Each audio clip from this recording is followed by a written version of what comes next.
हाँ जी, क्या हाल है मम्मी पापा के लाडलों? हो गई मैथ्स के एग्जाम की प्रिपरेशन? जल्दी से नोटबुक और पेन लेकर रेडी हो जाइए। आइए देखते हैं कि आपकी कितनी तैयारी हुई है। Welcome to subscribers of target 100 mathematics. और आज मैं आपके लिए लेकर आई हूं अप्रैल 2022 का पेपर। 80 मार्क्स का ये पेपर 2.5 आवर्स का है, लेकिन आपका पेपर 80 मार्क्स का आएगा और 3 आवर्स का आएगा। Okay,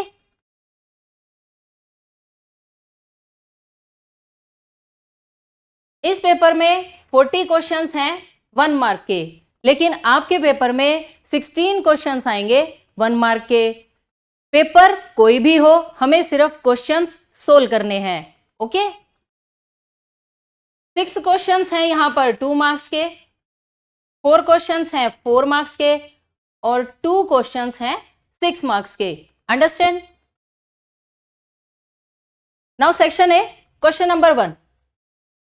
a is equal to x such that x is an integer minus 1/2 less than equal to x less than equal to 1/2 set a is। हमें बताना है कि सेट a कैसा सेट है। देखिए, -1/2 less than equal to x less than equal to 1/2, ये number line है। यहां 0, यहां माइनस का 1/2 और यहां प्लस का 1/2। -1/2 और प्लस के 1/2 के बीच में कौन सा नंबर है? 0। और इक्वेलिटी का क्या मतलब है कि आपको ये नंबर भी लेने हैं, लेकिन यहां एक वर्ड लिखा है इंटीजर, पूर्णांक। इंटीजर का मतलब होता है सिर्फ 0। ओके, सो सेट ए में आप सिर्फ क्या लिखेंगे? 0 लिखेंगे। ऑप्शन है, क्या ये नल सेट है? नहीं। क्या ये इनफाइनाइट सेट है? नहीं। ये है सिंगलटन सेट। इसमें सिर्फ और सिर्फ एक एलिमेंट है, इसीलिए इस सेट का नाम है singleton. Okay, now second question. If set A contains 4 elements then its power set has. अगर किसी सेट में 4 एलिमेंट्स हैं तो इसके पावर सेट में कितने एलिमेंट्स होंगे? इसके लिए एक छोटा सा फॉर्मूला है, 2⁻n का। अगर हमारे पास किसी सेट में 4 एलिमेंट्स हैं तो उसके पावर सेट में एलिमेंट्स होंगे 2⁻4। रूल होता है 2⁻n। n के प्लेस पर आपको सेट के एलिमेंट्स लिखने होते हैं। नाउ 2⁻4 का मतलब 2 × 2 × 2 × 2, 16। So 16 is correct answer. Now third question. Sin square pi by 6 plus cos square pi by 3 minus tan square pi by 4 की वैल्यू फाइंड करनी है। इसके लिए आपको सिंपल इन एंगल्स की वैल्यू पता होनी चाहिए। तो इसके लिए sin pi by 6 की वैल्यू क्या होती है? 1/2 होल स्क्वायर प्लस cos 60 की वैल्यू क्या होती है? ये भी 1/2 होती है, माइनस tan pi by 4 की वैल्यू 1 और 1 का स्क्वायर 1 होता है। 1/2 का स्क्वायर 1/4, अगेन 1/4 माइनस 1, 1 + 1 2/4 माइनस 1, 2 2 ज़ा 4। This implies 1/2 minus 1। और जब आप 1/2 में से 1 को माइनस करेंगे तो आंसर आएगा -1/2। Okay, so this option is correct. Now next question, question number 4।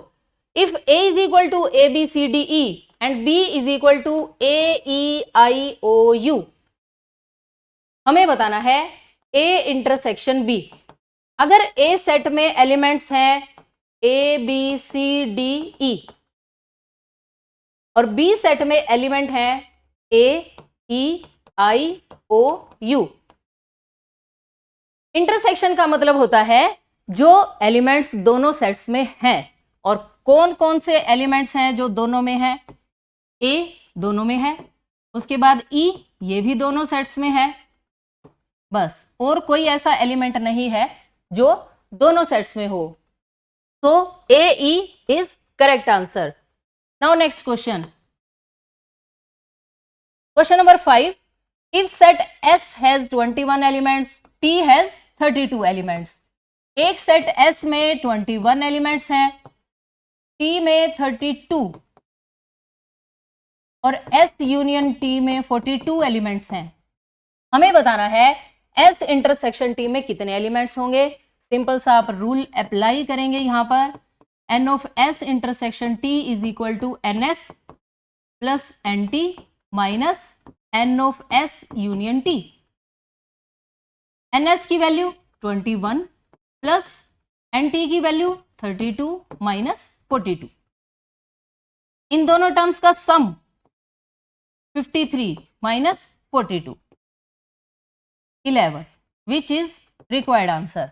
Okay, it means S intersection T set में 11 elements हैं. Now question number 6. Let A is equal to 1 2 3 4 5. A relation R is defined from A to A. एक relation defined है और हमें इस relation की range बतानी है। देखिए अब रिलेशन की रेंज कैसे पता लगेगी। सबसे पहले A सेट लिखा 1 2 3 4 5 अप टू सोन, और रिलेशन है x y ordered pair, y is equal to 3x, ये कंडीशन है, x y belongs to A। हमें इस R की रेंज बतानी है। बहुत ही सिंपल सा क्वेश्चन है। सबसे पहले आप इस रिलेशन को दूसरे तरीके से लिख लीजिए, यानी टेबुलर फॉर्म में। कैसे लिखेंगे? सिर्फ इस कंडीशन को लेकर आइए, y is equal to 3x और x की वैल्यू पुट करना स्टार्ट कीजिए। x और y कहां से हैं? A से। यह है सेट A और x की पहली वैल्यू आप 1 पुट करेंगे। 3 1 जा 3।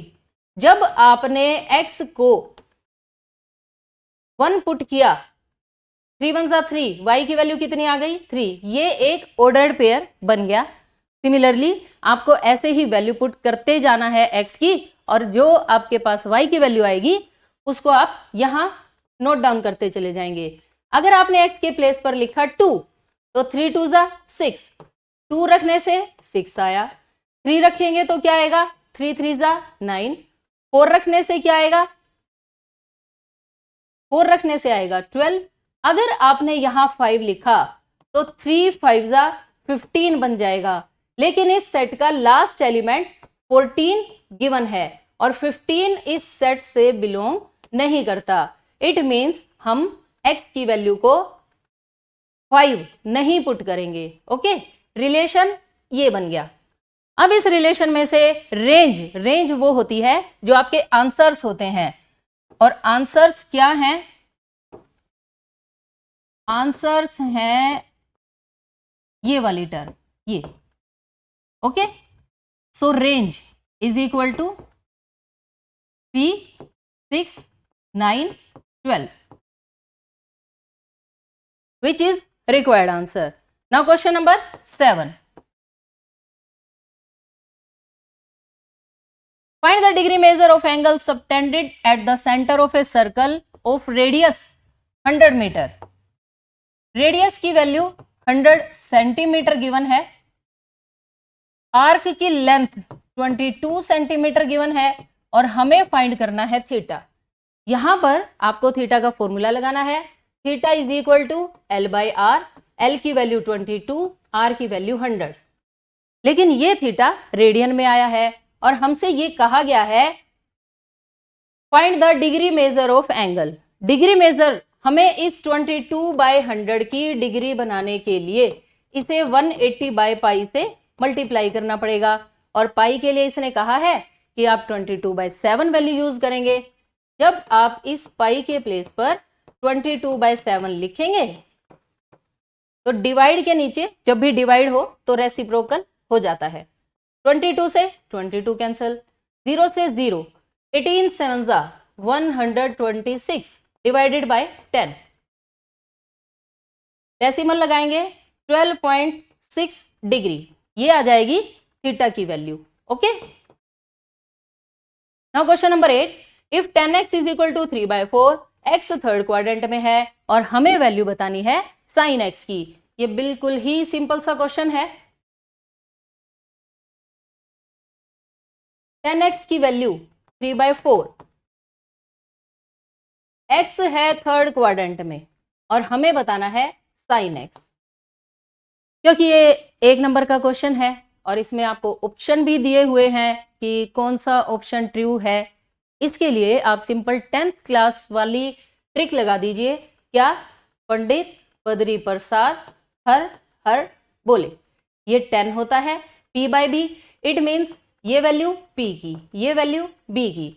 अगर आप एक राइट एंगल ट्रायंगल बनाए और उसमें परपेंडिकुलर के प्लेस पर 3 और बेस 4, तो h की वैल्यू कैलकुलेट करनी बिल्कुल आसान होती है। 90 के सामने वाली साइड सबसे बड़ी साइड होती है और सबसे बड़ी साइड कैसे आती है? दोनों छोटी साइड्स के स्क्वायर का सम एंड देन अंडर रूट। 9 + 16 का अंडर रूट 25 और 25 का अंडर रूट होता है 5। इट मीन्स h की वैल्यू क्या आ गई? 5। अब आपसे क्या पूछा गया है? Sine x। साइन x क्या होता है? p/h। p की वैल्यू 3 और h की वैल्यू 5, तो answer will be 3/5। Hence D is correct answer. Okay, now question number 9, if 10x is equal to 1/2 then value of sine 2x बतानी है। ये भी बहुत इजी क्वेश्चन है। 10x इज इक्वल टू 1/2 और हमें फाइंड करना है साइन 2x।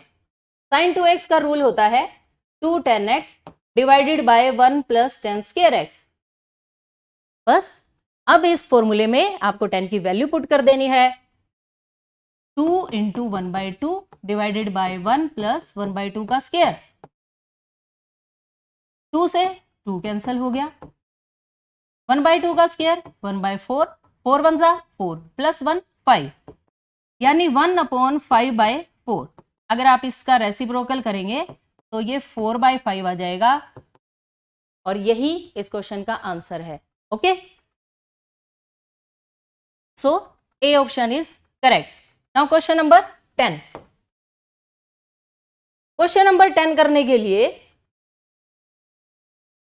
वैल्यू हमें x की दे रखी है π/8 और इसकी वैल्यू फाइंड करनी है। Sine 3x plus sine x divided by cos 3x plus cos x। यहां आपको पता होना चाहिए sine c plus sine d का क्या रूल होता है और cos c plus cos d का क्या फॉर्मूला होता है। दोनों फॉर्मूले बिल्कुल ही आसान है। Sine c plus sine d होता है 2 sin c plus d/2 cos c minus d/2। 2 sin c plus d/2 cos c minus d/2 और cos c plus cos d का फॉर्मूला होता है 2 cos c plus d/2 cos c minus d/2। Okay, अब जैसे ही आप ये दोनों रूल इस स्टेटमेंट में अप्लाई करेंगे तो देखिए क्या होगा। Sine c plus sine d 2 sine c plus d 3 + 1 4, 4 का हाफ 2 यानी ये बन गया 2x कोस c माइनस d 3 - 1 2 और 2x/2 को आप क्या लिख सकते हैं? x।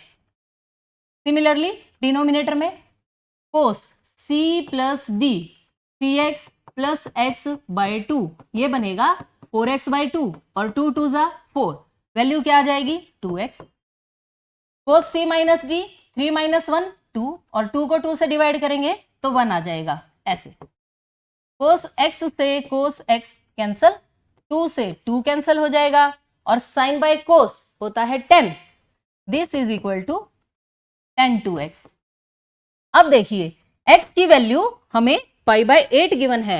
आपको यहां x के प्लेस पर π/8 लिख देना है।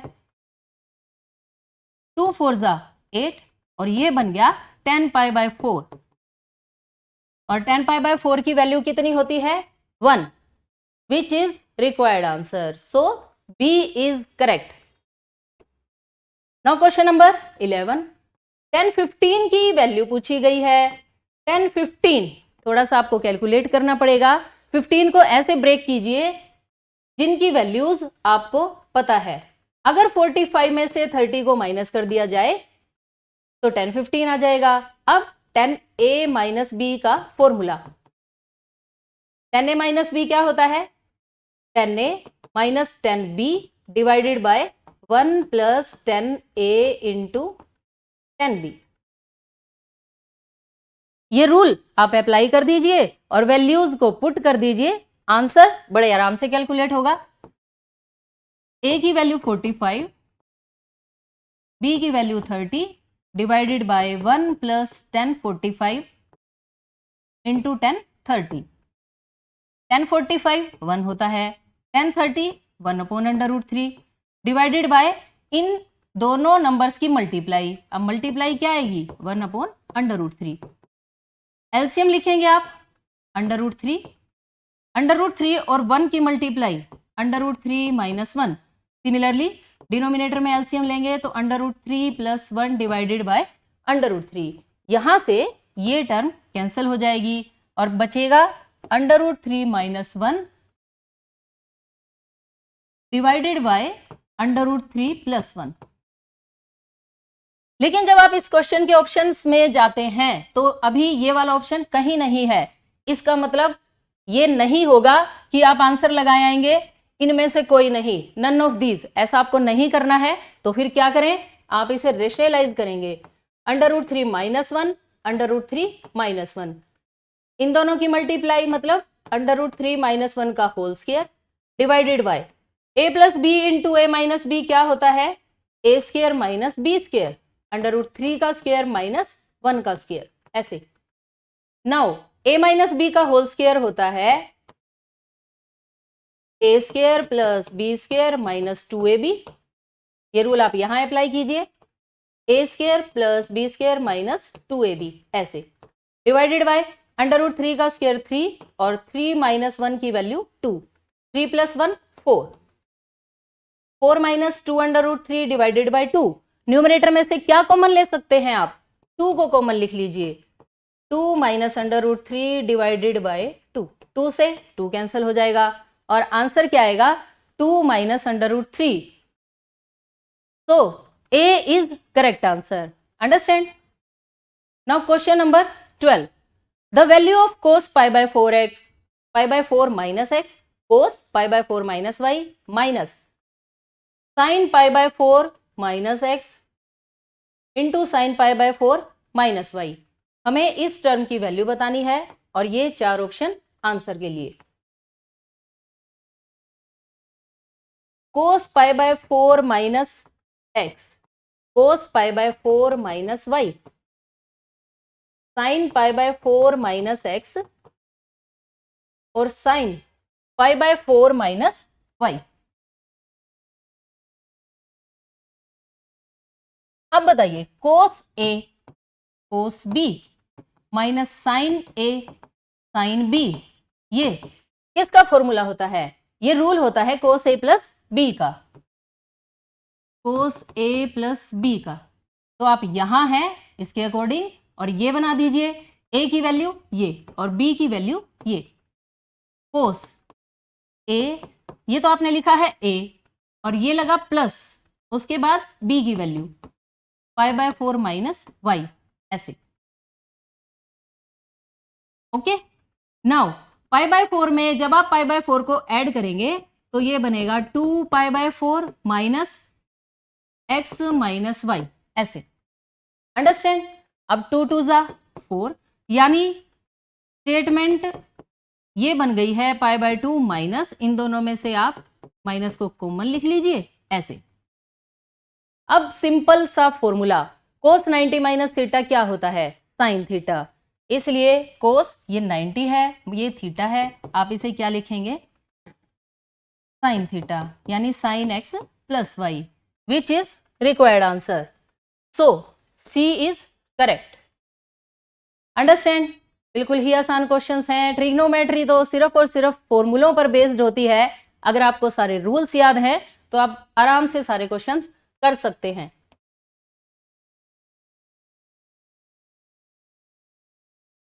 Now question number 13।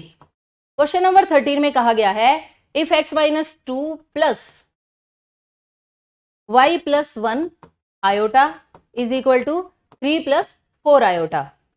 और हमें वैल्यू बतानी है एक्स वाई की। सिंपल सी बात है, दोनों साइड आप रियल और इमेजिनरी पार्ट को कंपेयर कीजिए। रियल पार्ट वो होता है जिसमें आयोटा नहीं होता।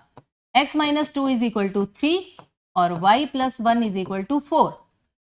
कंपैरिजन करते वक्त एक बात का हमेशा ध्यान रखना कि जब आप इमेजिनरी पार्ट को कंपेयर करेंगे तो i आपको नहीं लिखना है। ओके, माइनस के नंबर राइट साइड जाकर प्लस में चेंज हो जाते हैं और 3 प्लस 2 की वैल्यू 5, x आ गया 5, प्लस का 1 राइट साइड जाकर माइनस में चेंज हो जाएगा और 4 माइनस 1 की वैल्यू 3। ओके, यही आंसर्स आपसे पूछे गए थे, x और y की value. Now question number 14।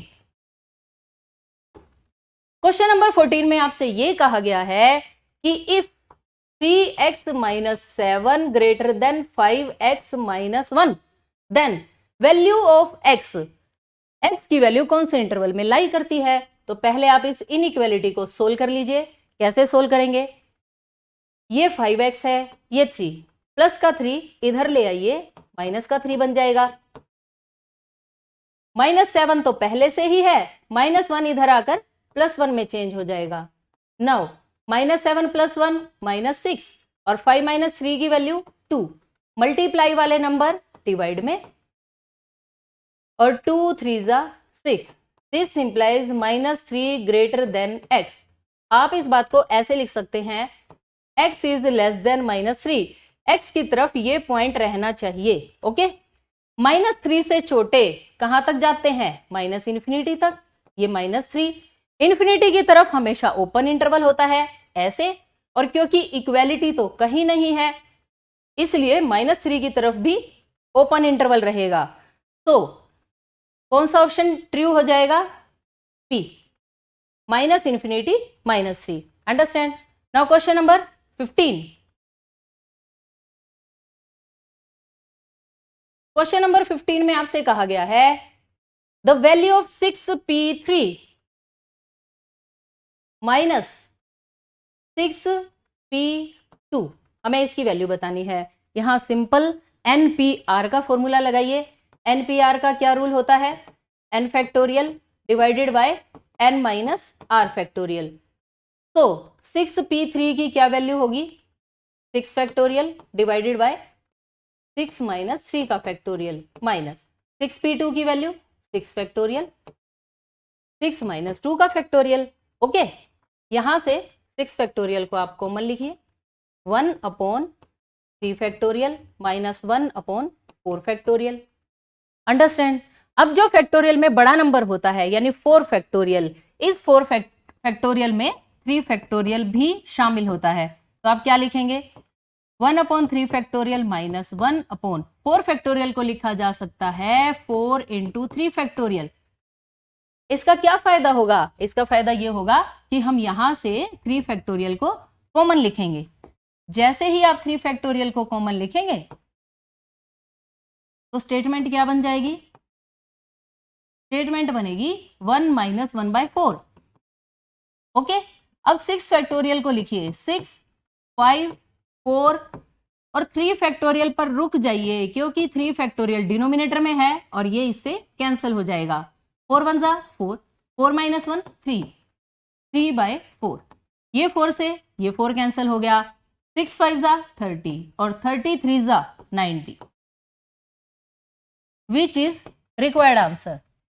Okay, तो इसमें कोई ऑप्शन नहीं है, आपको सिर्फ आंसर लिखना है कि आंसर कितना आएगा। अंडरस्टैंड। Now question number 16।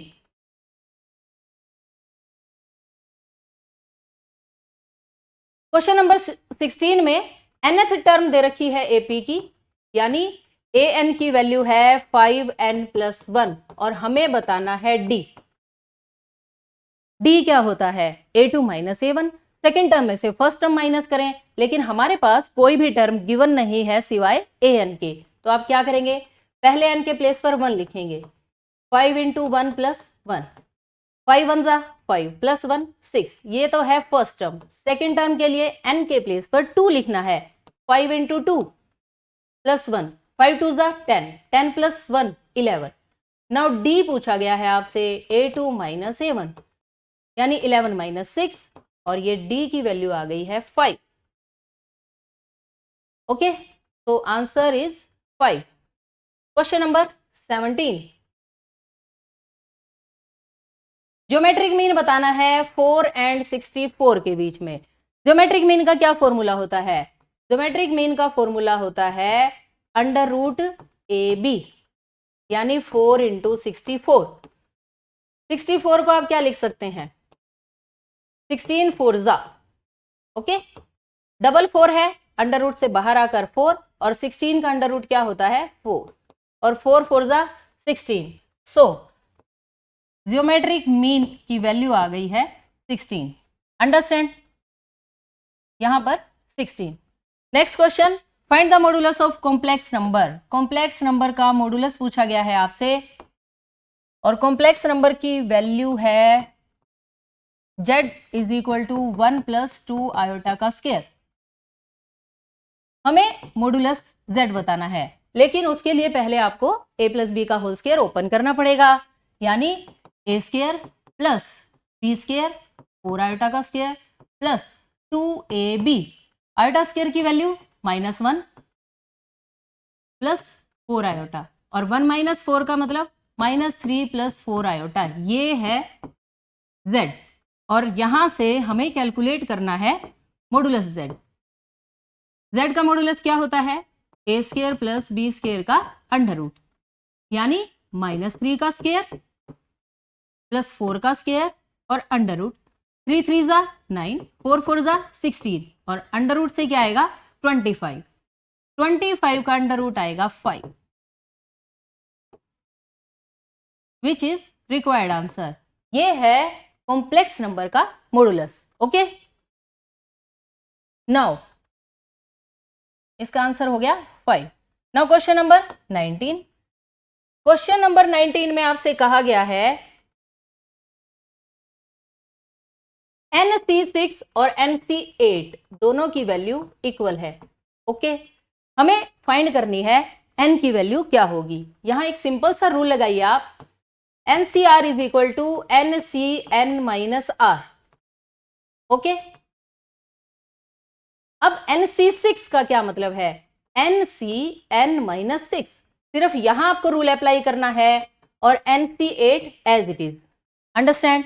अब जैसे ही आप बोथ साइड कंपैरिजन करेंगे तो n माइनस 6 किसके इक्वल होना चाहिए? 8 के। और अगर n माइनस 6 8 के इक्वल है, n की क्या वैल्यू होगी? प्लस के माइनस के नंबर राइट साइड आकर प्लस में चेंज हो जाएंगे, और n की वैल्यू आएगी 14। ओके, तो answer will be 14। Now question number 20, if fifth term of AP is 10 and 10th term is 5, then its 15th term हमें बतानी है।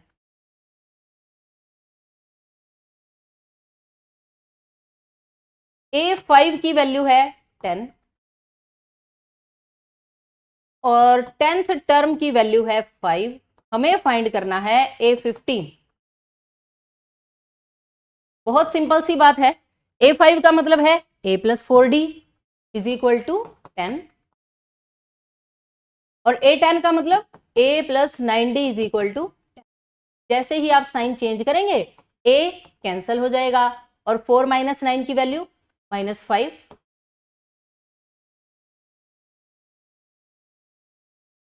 ये वैल्यू 5 है। 10 माइनस 5 की वैल्यू 5। मल्टीप्लाई वाले नंबर दूसरी साइड जाकर डिवाइड में चेंज हो जाएंगे, और 5 अपॉन -5 की वैल्यू -1, क्योंकि 5 बन जा 5। डी की वैल्यू आप किसी भी इक्वेशन में पुट कर दीजिए, या तो इस फर्स्ट इक्वेशन में या सेकंड इक्वेशन में, वहां से हमारे पास a की वैल्यू आ जाएगी। Put in equation 1, a plus 4, D की वैल्यू है -1 इज इक्वल टू 10। 4 बन जा 4, प्लस माइनस माइनस, माइनस का 4 राइट साइड आकर प्लस 4 में चेंज हो जाएगा, और 10 प्लस 4 क्या बन जाएगा? 14। डी की वैल्यू -1 हमने यहां लिखा, प्लस माइनस माइनस, माइनस के नंबर राइट साइड जाकर प्लस में चेंज होते हैं। ओके, अब हमसे पूछा गया है A15 का क्या रूल होता है? a plus 14d। a की वैल्यू 14 है। टी की वैल्यू -1 है, यानी ऐसे पुट करना है। नाउ माइनस माइनस प्लस, और 14 + 14 क्या आ जाएगा? 28।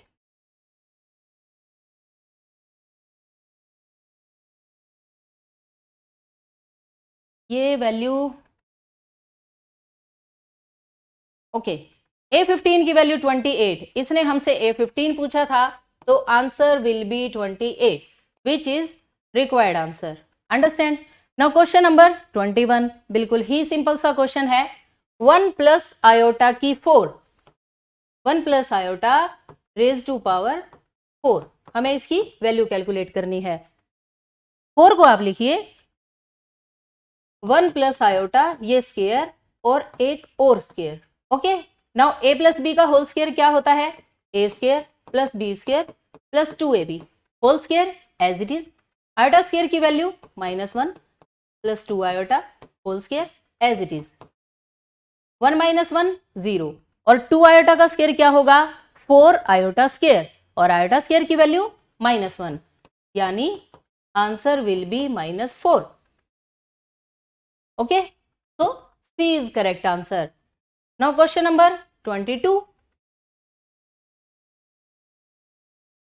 The number of 4-digit numbers using the digits 1 to 9. 1 से लेके 9 तक डिजिट्स आपको यूज करने हैं, कोई डिजिट रिपीट नहीं करना, और हमें बनाने हैं 4-digit numbers. It means 9p4, और 9p4 में NPR का रूल लगाइए, 9 factorial divided by 9 - 4 factorial. 9 factorial, 9 - 4 की वैल्यू 5। अब 9 फैक्टोरियल को तब तक लिखते जाइए जब तक 5 फैक्टोरियल नहीं आ जाता। 9 8 7 6, ये है 5 फैक्टोरियल डिवाइडेड बाय 5 फैक्टोरियल। इन दोनों टर्म्स को कैंसिल कर लीजिए और इन सभी नंबर्स की मल्टीप्लाई कर दीजिए। इनकी मल्टीप्लाई 9 8 ज़ा 72, 6 7 ज़ा 42। जब आप इनकी मल्टीप्लाई करेंगे तो 3024 which is required answer. Okay, now question number, यहां पर इसका ये बी पार्ट करेक्ट हो जाएगा। Now question number 23, if ABC are in GP then which of the following is not true? इनमें से कौन सा सही नहीं है? और ABC हमें GP में गिवन है, तो देखिए ध्यान से, अगर 3 नंबर्स GP में होते हैं, ABC ये है GP में, it means second term divided by first term is equal to third term divided by second term. ये बात तो बिल्कुल सही होती है। अगर आप बोथ साइड रेसिप्रोकल कर देंगे, A/B is equal to B/C, ये बात भी बिल्कुल सही होती है। और ये जो बीच वाला नंबर होता है, अगर इसका square is equal to first term into third term लिख दिया जाए तो ये दोनों वैल्यूज भी इक्वल आती हैं। लेकिन इस क्वेश्चन में हमसे पूछा गया है नॉट ट्रू, जो ये है। GP में कभी भी B is equal to A + C/2 नहीं होता। ओके, नॉट ट्रू का क्वेश्चन है, तो ये वाला part B is equal to A + C/2 ये चीज गलत है। Now question number 24, if A and B are 2 different positive numbers then which of the following is true? A और B दो अलग अलग नंबर्स हैं, तो याद रखना हमेशा arithmetic mean is always greater than geometric mean. A greater than G। More exact, बिल्कुल एग्जैक्ट तो ये होता है A greater than equal to G। अगर दो नंबर इक्वल हैं तो उनका अरिथमेटिक और ज्योमेट्रिक मीन इक्वल भी हो सकता है, अदरवाइज हमेशा A ही बड़ा होगा। लेकिन यहां पर इक्वेलिटी सिंगल गिवन है कि A is equal to G, आप इसे ठीक नहीं कह सकते। Okay, so this is correct. Now question number 25. If a straight line makes an angle 120 degree with positive direction of x axis, then its slope. Angle की value दे रखी है और आपसे पूछी गई है स्लोप। स्लोप क्या होती है? tan theta. ओके, और थीटा कितना गिवन है? 120 डिग्री। 120 को आप क्या लिख सकते हैं? 180 - 60। ओके, नाउ यहाँ है 180, यहाँ 0, यहाँ 90 और यहाँ होता है 270। 180 में से जब आप 60 को माइनस करेंगे तो आप कहाँ पहुंचेंगे? इस क्वाड्रेंट में। आफ्टर स्कूल टू कॉलेज के अकॉर्डिंग यहाँ साइन और कोसिकेंट ही प्लस के होते हैं, बाकी और कोई भी ट्रिग्नोमेट्रिक फंक्शन प्लस का नहीं होता। दूसरी बात, इस लाइन के ऊपर ट्रिग्नोमेट्रिक फंक्शन कभी नहीं बदलता, चाहे आप ऐड करें या सब्ट्रैक्ट। तो 10 180 माइनस 60 की क्या वैल्यू आएगी? 1060। लेकिन इस क्वाड्रेंट में 10 नहीं होता तो उसके नाम का क्या लग जाएगा? माइनस। और 1060 की क्या वैल्यू होती है? √3 minus √3 which is required answer. So B is correct. Now question number 26. The coordinates of the focus of parabola. Parabola की इक्वेशन गिवन है और हमें इसके फोकस के कोऑर्डिनेट बताने हैं। y square is equal to -8x। इस पैराबोला को आप y square is equal to 4ax से कंपेयर कीजिए, यानी 4a की वैल्यू किसके इक्वल आ गई? -8 के। तो a की वैल्यू क्या होगी? -8/4, 4 2 जा 8, a की वैल्यू -2। पैराबोला x की पावर यहां पर 1 है, इट मीन्स ये पैराबोला x एक्सिस की डायरेक्शन की तरफ खुलेगा, लेकिन यहां पर माइनस है तो इट मीन्स ये पैराबोला ऐसे, और फोकस क्या आएगा? यहां -2 0। Understand? So C option is correct. Now question number 27.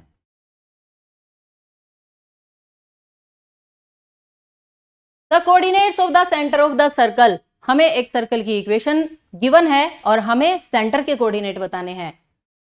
Circle की इक्वेशन है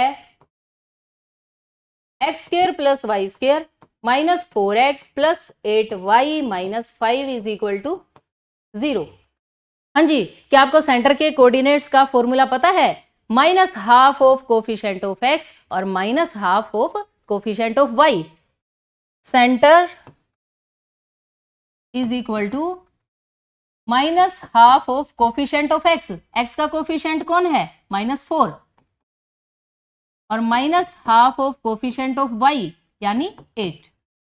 2 4 जा 8, 2 2 जा 4, माइनस माइनस प्लस, यानी सेंटर के कोऑर्डिनेट आ जाएंगे 2 - 4। 2 - 4 कौन सा ऑप्शन है? C, which is correct answer. Now question number 28। The length of major axis of the ellipse. Ellipse की मेजर एक्सिस की लेंथ बतानी है। 9x² + 25y² is equal to 2 to 5। आप बोथ साइड्स 2 to 5 से डिवाइड कर दीजिए।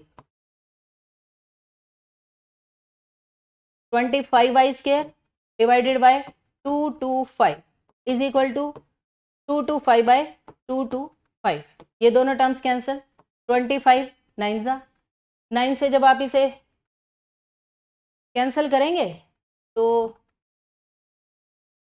25 आएगा। 25 को क्या लिख सकते हैं? 5 का स्क्वायर। 9 को क्या लिखा जा सकता है? 3 का स्क्वायर इज इक्वल टू 1। अब मेजर एक्सिस की लेंथ का रूल होता है 2a और a की वैल्यू क्या है यहां पर? 5। Length of major axis is equal to 2a, a की वैल्यू है 5 और 2 × 5 is equal to 10, which is required answer, यानी B is correct. Now question number 29। Question number 29 में ये कहा गया है equation of line passing through 1 2 and slope. एक पासिंग पॉइंट गिवन है और स्लोप दे रखी है, हमें लाइन की इक्वेशन बतानी है। लाइन की इक्वेशन का क्या रूल होता है? y - y1 slope x - x1। Passing point given है 1 2 और स्लोप की वैल्यू है 3। ये वैल्यूज आप यहां पुट कर दीजिए। y - y1 यानी 2, स्लोप की वैल्यू 3, x1 की वैल्यू 1, ऐसे 3 की मल्टीप्लाई 3x - 3, यहां पर है y - 2,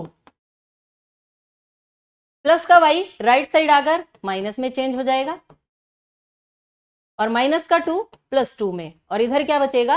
0।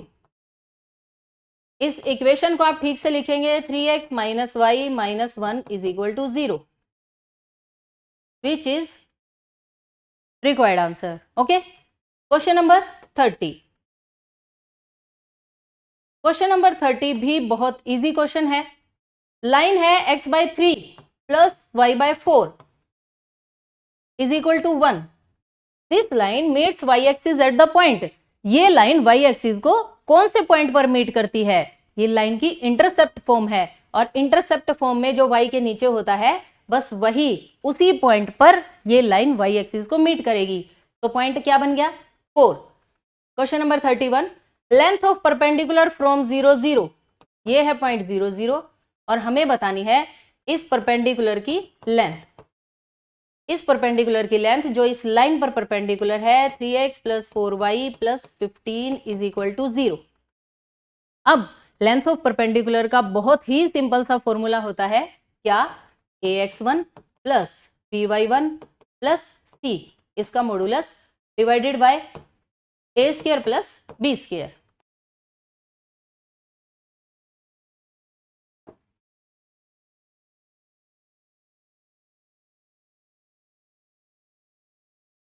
अब ये है लाइन की इक्वेशन और x1 y1 का मतलब है कि आपने ये पॉइंट इसमें पुट कर दिया. बताइए, अब जब आप इस पॉइंट को यहां पुट करेंगे x और y के प्लेस पर तो क्या बन जाएगा?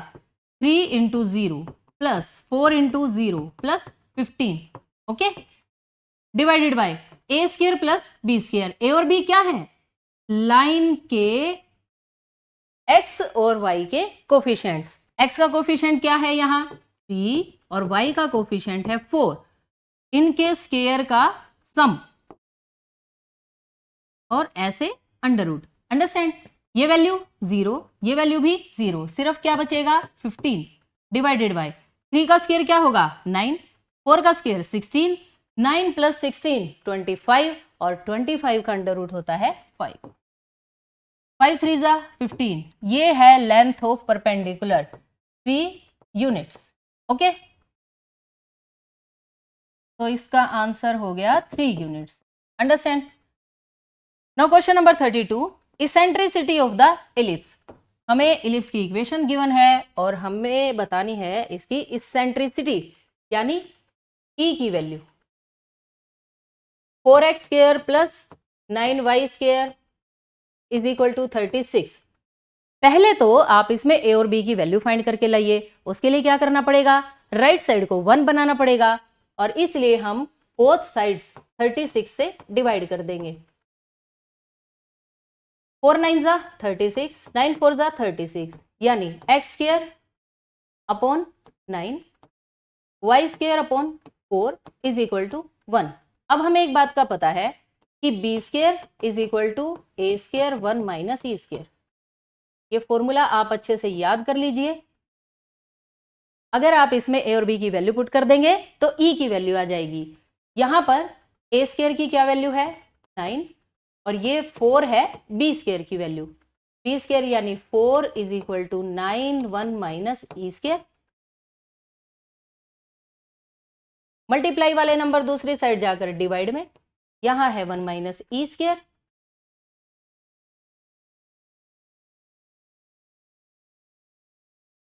अब e स्क्वायर माइनस का है, इधर ले आइए. e square is equal to 1 minus 4 by 9, उधर जाकर माइनस का 9 1 जा 9, 9 माइनस 4 की value 5. This is equal to 5 by 9.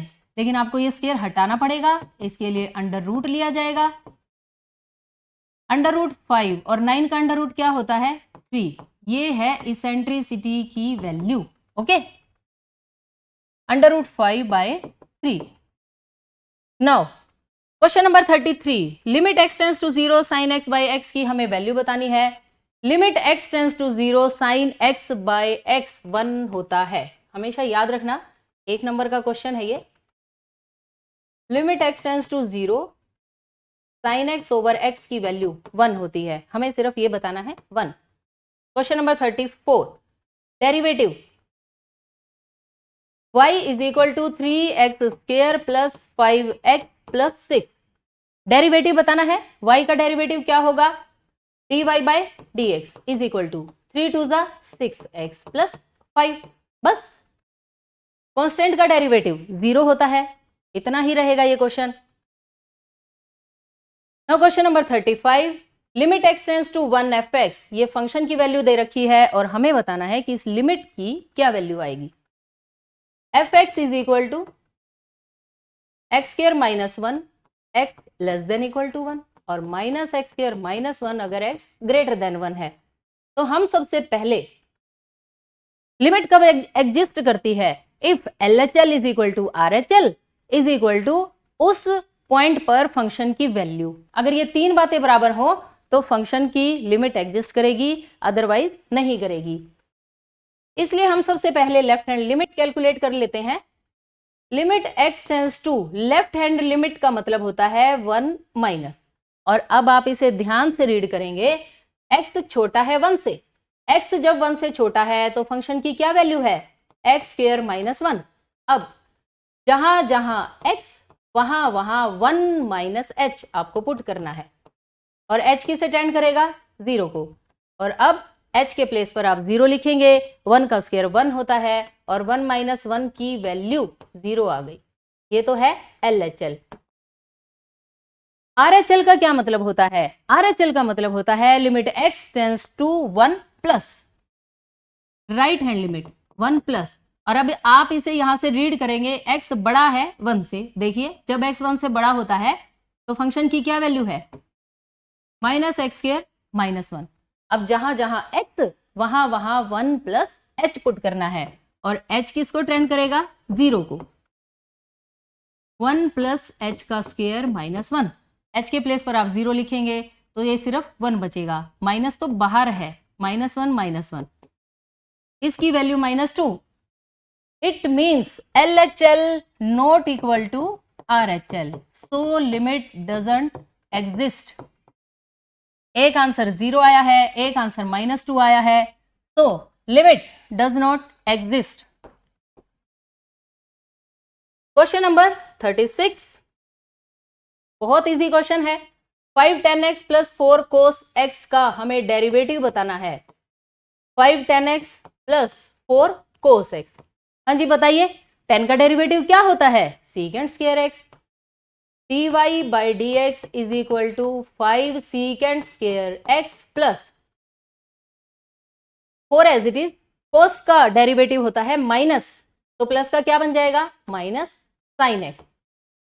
Okay, तो कौन सा ऑप्शन सही रहेगा, 5 secant square minus 4 sine x, option B is correct. Now question number 37, the mean deviation of these about mean, mean deviation about mean calculate करनी है, तो आपके पास जो भी ये डाटा है आप इसे लिखेंगे। 5, ये हमारे पास है xi की वैल्यू, 5 6 9 11 12 3 7 11। ओके, अब हमें mean deviation about mean calculate करना है। इसके लिए पहले आपको मीन कैलकुलेट करना पड़ेगा, और मीन क्या होता है, sum of observations divided by number of observations. ये कितनी टर्म्स हैं, 8, यहां पर n की वैल्यू 8 है, और मीन कैलकुलेट करने के लिए इन सभी का सम, इन सभी को आप ऐड कर लीजिए, इन सभी का सम आएगा 64 डिवाइडेड बाय 8, 8 8 जा 64, तो मीन की क्या वैल्यू आ गई, 8। ये वैल्यू आप कहां यूज करेंगे, एक कॉलम और बनाएंगे, xi माइनस एक्स बार का मॉडुलस। ओके, यानी हर xi में से आपको मीन को माइनस करना है, और मॉडुलस का मतलब है कोई भी वैल्यू माइनस की नहीं आएगी, सारी वैल्यूज प्लस की आएंगी। तो हम क्या करेंगे, हम बड़े नंबर में से छोटे नंबर को माइनस कर देंगे। 8 माइनस 5 3, 8 माइनस 6 2, और 9 minus 8 1। Okay, 11 minus 8 3, 12 minus 8 4, now 8 minus 3 5, 8 minus 7 11 minus 8 3, और इन सभी का सम भी आपको कैलकुलेट करना है। ये आ गया 22, now mean deviation about mean का फॉर्मूला होता है summation xi minus x bar का modulus divided by n, okay, where n इज नंबर ऑफ ऑब्जर्वेशंस। ये सम कितना आ गया 22/8। आप चाहें तो मीन डेविएशन अबाउट मीन को इतना ही लिखकर छोड़ सकते हैं, अदरवाइज अगर आप इसे डेसिमल में कन्वर्ट करेंगे तो 22/8, 8 से 22 को डिवाइड कर लीजिए, कितना आ जाएगा 2.75, which is required answer, okay. Now question number 38, if A and B are any two events then which of the following is not true. हमें इन चार ऑप्शंस में से बताना है कि कौन सा ट्रू नहीं है। देखिए पहला ऑप्शन लिखा है P of A intersection B less than equal to P। Intersection का मतलब होता है कि आपने कॉमन उसमें देखा है, इंटरसेक्शन में चीजें कम हो जाती हैं, तो ये बात सही है, this is less than equal to P। Second, P of A intersection B less than equal to P of A union B, ये बात भी बिल्कुल सही है, इंटरसेक्शन कम होता है यूनियन से, less than equal to equal भी हो सकता है। Third, P A less than equal to P of A intersection B, ये बात कुछ जचती नहीं है कि सिंगल पी ए, यहां पर सिर्फ एक ही सेट है ए और वो कम हो जाएगा इंटरसेक्शन से, ऐसा कभी भी नहीं हो सकता। So C is not true और डी में लिखा है P B less than equal to P of A union B, union तो हमेशा बड़ी होती है, तो ये बात भी बिल्कुल सही है। इसने पूछा है नॉट ट्रू और नॉट ट्रू में C is correct. Now question number 39, if E and F are such that P E P F और P of E and F की वैल्यू दे रखी है, हमें बतानी है ई और एफ की, यानी P of E union F की वैल्यू। Formula P E plus P F minus intersection, okay. P E की क्या वैल्यू है 1/4 प्लस 1/2 माइनस 1/8, एलसीएम क्या आ जाएगा 8, 4 2 जा 8, 2 4 जा 8 और 8 1 जा 8, 4 + 2 6, 6 - 1 5, तो P of E union F की वैल्यू आ जाएगी 5/8। Understand.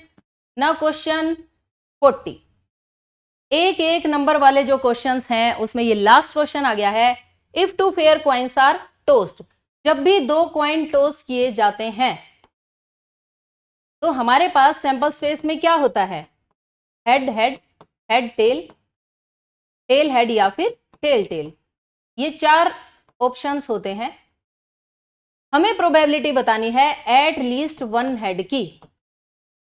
At least one head का मतलब है कि कम से कम उस इवेंट में कम से कम एक हेड जरूर होना चाहिए, ज्यादा से ज्यादा कितने भी हो सकते हैं। अब कम से कम एक हेड, देखिए क्या इसमें एक हेड है, यस, इसमें यस, इसमें यस, लेकिन इसमें हेड नहीं है, तो फेवरेबल केसेस कितने आ गए 3, टोटल केसेस कितने हैं 4, तो required probability will be 3/4, so C option is correct.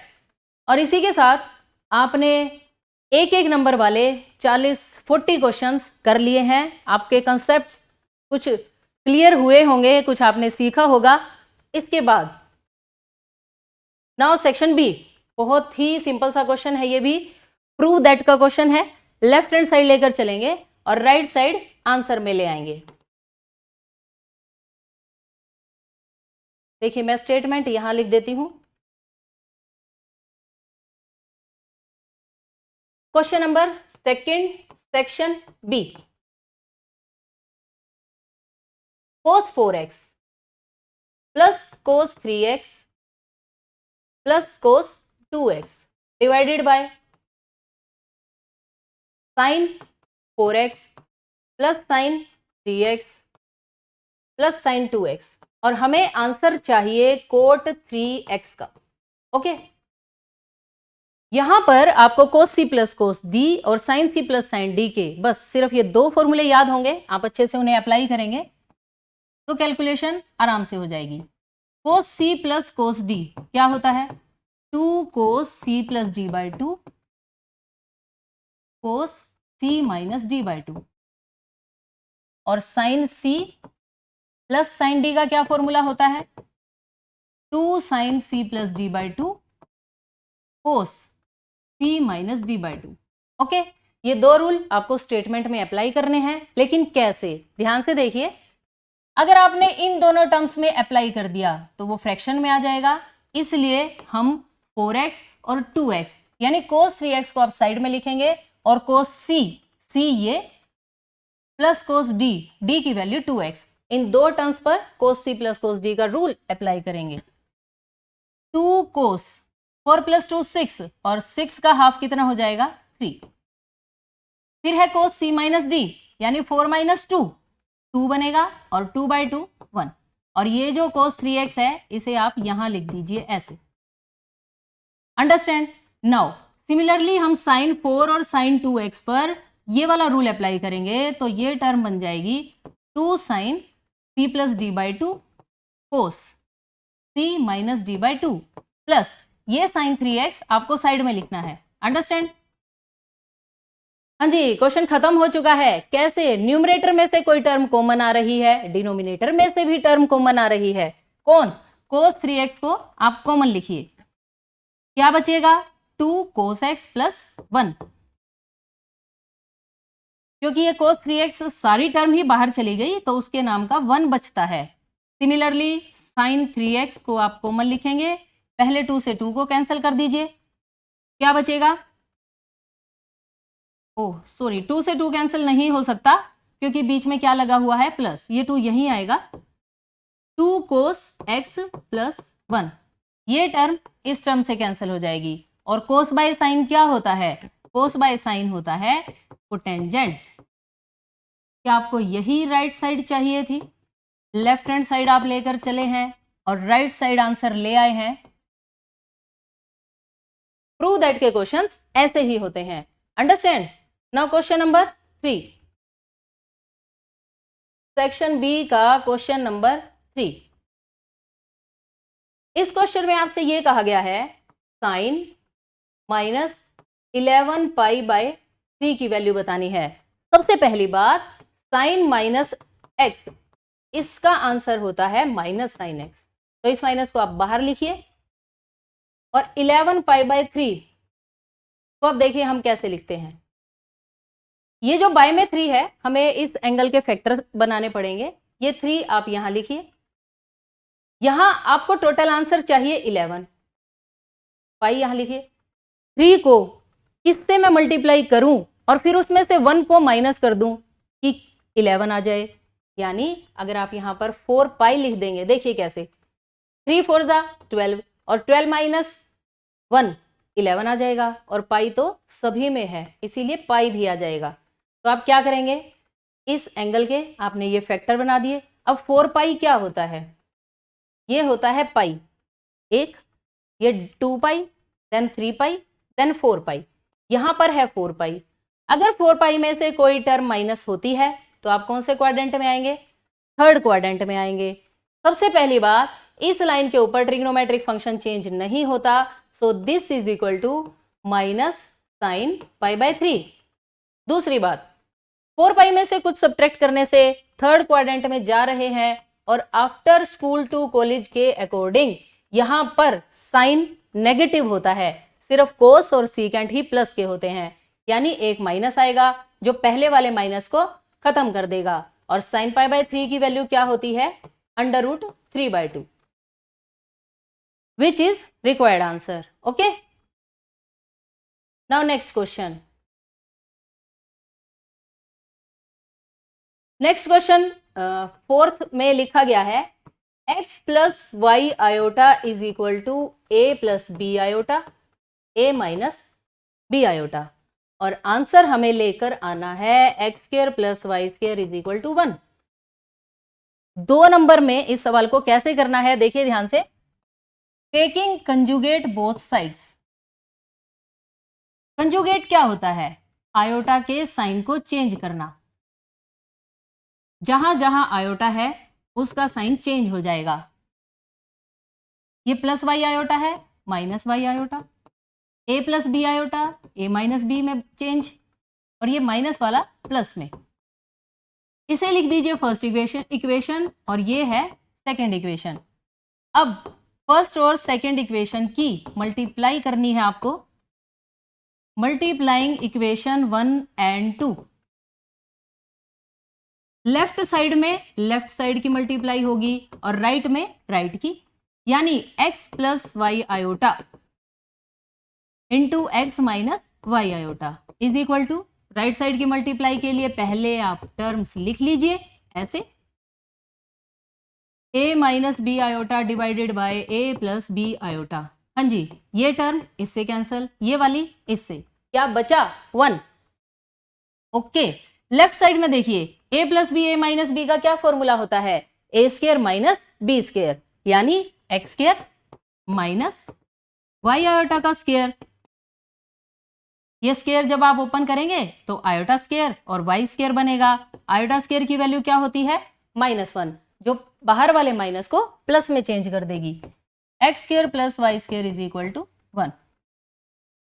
क्या आपको यही आंसर लाना था? Yes, hence proved. ओके, और ये आपने प्रूव कर दिया। Understand? Now question number 5। Question number 5 में कहा गया है find sum of all natural numbers between 100 and 1000, और वो नंबर्स 5 से डिविजिबल होने चाहिए। हमें सम बताना है। Numbers between natural numbers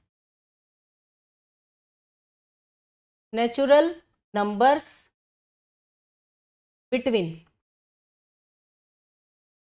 100 and 1000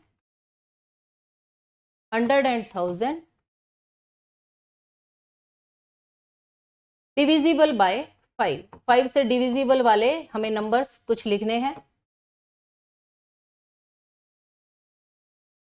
100 और 1000 के बीच वाले, 100 कैलकुलेट नहीं होगा तो पहला नंबर बनेगा 105, then 110, 115 up to so on, और लास्ट में 1000 से पहले कौन सा नंबर है जो 5 से डिवाइड होता है, 995। हमें इन सभी टर्म्स का सम बताना है। SN का रूल होता है, जब आपको लास्ट टर्म पता है then formula is n/2 a plus l, लेकिन हमें यहां पर n फाइंड करना पड़ेगा। n नहीं पता, हमें नहीं पता कि ये कितनी टर्म्स हैं। ये लास्ट वाली टर्म है an, 995। an का फॉर्मूला बताइए, a plus n minus 1 into D is equal to 995। a की value 105 plus n minus 1 as it is, d second term में से जब आप फर्स्ट टर्म को माइनस करेंगे, 110 में से 105 को माइनस करेंगे तो d की वैल्यू आएगी 5 इज इक्वल टू 995। प्लस का 105 राइट साइड जाकर माइनस में चेंज हो जाएगा, यानी 995 माइनस 105, 5 माइनस 5 0, 9 और 8। मल्टीप्लाई वाले नंबर दूसरी साइड जाकर डिवाइड में चेंज हो जाएंगे, 890/5। 5 से जब आप इसे डिवाइड करेंगे 178, और माइनस का 1 राइट साइड जाकर +1 में चेंज हो जाएगा, यानी 178 + 1, n की वैल्यू आ गई 179। नाउ SN का फॉर्मूला, SN का फॉर्मूला क्या बनेगा? SN का रूल होता है n/2 first term plus last term. n की वैल्यू 179/2, फर्स्ट टर्म 105 है और लास्ट टर्म है 995। आप इन्हें ऐड करेंगे,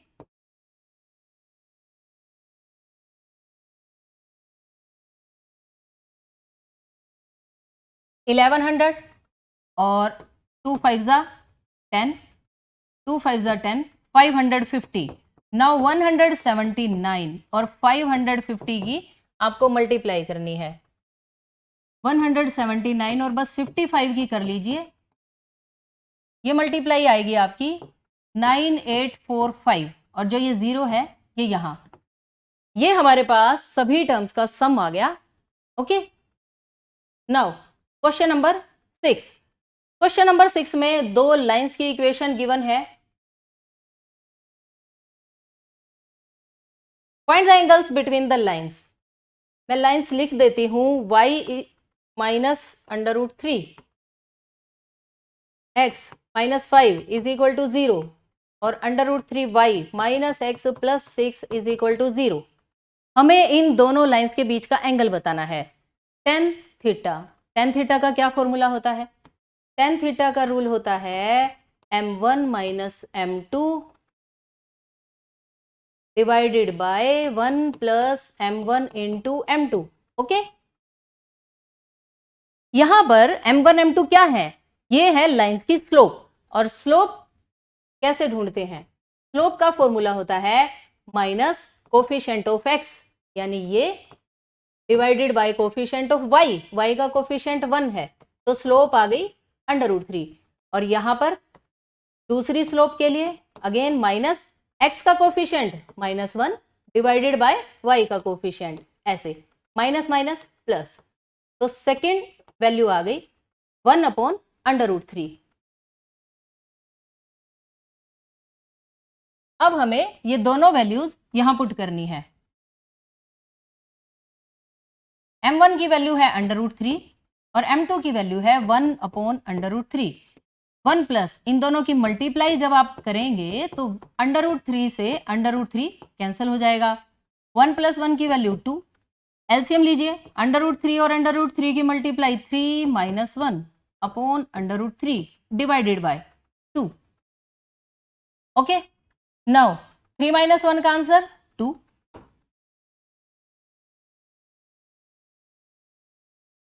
2 अपॉन अंडर रूट 3 और ये वाला जो 2 है ये 2 बाई 1 है और इसका मतलब क्या बन जाएगा 1 बाई 2।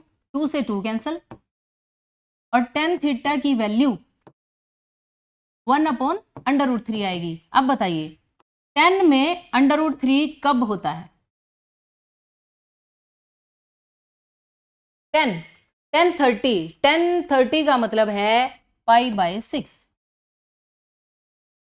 दोनों साइड से 10 कैंसल और दोनों लाइंस के बीच का एंगल आ जाएगा pi by 6।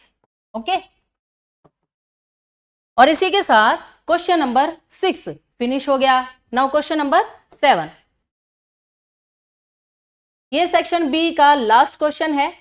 F x is equal to cos x divided by 1 plus sine x. Derivative find करना है। डेरिवेटिव फाइंड करने के लिए आप सिंपल u बाई वी का फॉर्मूला लगा दीजिए। F dash x is equal to u by V के रूल के अकॉर्डिंग डिनोमिनेटर का स्क्वायर ऐसे, फिर डिनोमिनेटर एज इट इज ऐसे, और न्यूमरेटर का डेरिवेटिव कोस एक्स का डेरिवेटिव क्या होता है माइनस साइन एक्स, आप ब्रैकेट में लिखेंगे, देन माइनस। अब cos x as it is और डिनोमिनेटर का डेरिवेटिव 1 का डेरिवेटिव कितना हो जाएगा 0 और साइन एक्स का डेरिवेटिव क्या होगा cos x. Okay, now multiply कर दीजिए माइनस साइन एक्स की इन दोनों से। जब आप मल्टीप्लाई करेंगे तो ये बन जाएगा माइनस साइन स्क्वायर एक्स और कोस कोस की multiply cos square, denominator as it is. इन दोनों टर्म में से आप माइनस को कॉमन लिख लीजिए, माइनस साइन एक्स माइनस। जैसे ही आप यहां से माइनस को कॉमन लिखेंगे तो टर्म बचेगी sine square x plus cos square x, जिसकी वैल्यू 1 होती है। आइडेंटिटी 1 प्लस साइन एक्स का whole square as it is. अब न्यूमरेटर में से आप माइनस को कॉमन लिखिए, 1 प्लस साइन एक्स बचेगा और डिनोमिनेटर में 1 प्लस साइन एक्स का होल स्क्वायर। ये टर्म और ये एक पावर ऐसे कैंसिल हो जाएगी। Answer will B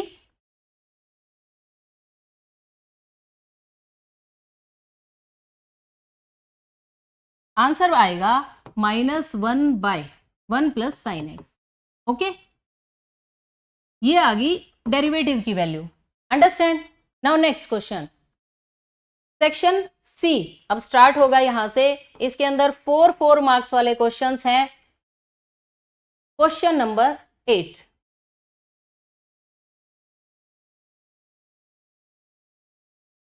question number 8 देखिए, sine 3x plus sine x into sine x plus cos 3x minus cos x into cos x is equal to 0। Prove that का question है, 4 marks का है। Left hand side given है और right side की value 0। हम left hand side लेकर चलेंगे और सारी टर्म्स कैंसिल हो जाएंगी, आंसर ऑटोमेटिक 0 आ जाएगा। Left hand side sine c plus sine d, अभी हम रूल करके आए हैं। Sine c plus sine d का क्या रूल होता है? 2 sine c plus D by 2, 3 plus 1 4 और बाई 2 करेंगे तो 2x। 2 sine c plus D by 2 cos c minus D by 2, यानी यहां आप रूल अप्लाई करेंगे तो ये टर्म आ जाएगी और इसके बाहर कौन है? Sine x plus cos c minus cos D. Cos c minus cos D का रूल, हाँ जी बताइए जरा। Cos c minus cos D का रूल होता है 2 sine c plus D by 2 sine d minus C. इस बात का ध्यान रखें, d माइनस सी। ये रूल आप यहां अप्लाई करेंगे तो क्या बनेगा? 2 sine c plus d, 3 plus 1 4 और 4 का half 2 sine d minus c. x में से 3x को माइनस करेंगे, माइनस का 2x आएगा जो इस प्लस को क्या बना देगा? माइनस, और 2 से डिवाइड करेंगे तो 2 कैंसिल हो जाएगा। कोस x एज इट इज। क्योंकि ये क्वेश्चन 4 नंबर का है तो हम इसको थोड़ा अच्छे से लिख लेते हैं, ज्यादा आपको हर डिटेल आराम से बतानी है। इस साइन x की आप मल्टीप्लाई कर दीजिए। और एक बात देखिए ध्यान से, ये जो साइन 2x है इसे आप यहां लिखिए ऐसे, 2 कोस x के साथ साइन x, 2 कोस x साइन x ऐसे, ओके। ये वाली टर्म प्लस माइनस की मल्टीप्लाई माइनस हो चुकी है, ये साइन 2x आप एज इट इज लिखिए और देखिए फिर 2 साइन x कोस x, 2 साइन x कोस x। वैसे तो हमें यहीं से पता चल रहा है ये दोनों टर्म सेम है, कैंसिल हो जाएंगी और आंसर क्या आ जाएगा? 0। लेकिन अगर आप यहां एक रूल अप्लाई करना चाहें तो ये रूल होता है साइन 2x का, और ये रूल भी साइन 2x का होता है।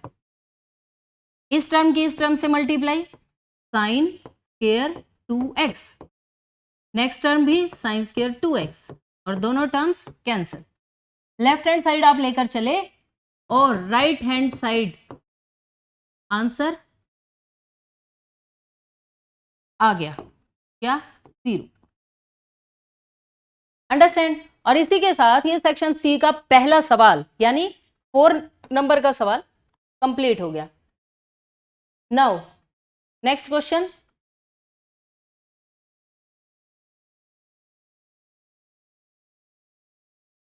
Question number 9। y की वैल्यू गिवन है, dy by d x find करना है। बहुत ही सिंपल सा क्वेश्चन है, यहां भी आपको u बाई वी का यूज करना है। y is equal to 2x square plus 3x plus 5 divided by 3x plus 4। dy by d x find करने के लिए आप क्या करेंगे? डिनोमिनेटर का स्क्वायर यानी 3x प्लस 4 का स्क्वायर और डिनोमिनेटर एज इट इज यानी 3x प्लस 4 यहां आपको ऐसे का ऐसे लिखना है। और न्यूमरेटर का डेरिवेटिव 2x स्क्वायर, 2 2 जा 4x प्लस 3x का डेरिवेटिव 3, 5 का 0 जिसे लिखने की कोई जरूरत नहीं होती, माइनस। अब न्यूमरेटर वाली term as it is 2x square plus 3x plus 5 और डिनोमिनेटर का डेरिवेटिव 3x का डेरिवेटिव क्या होता है? 3 ऐसे, ओके। अब मल्टीप्लाई कर दीजिए 3x की मल्टीप्लाई इन दोनों के साथ 12x स्क्वायर 9x, 4 की मल्टीप्लाई भी इन दोनों के साथ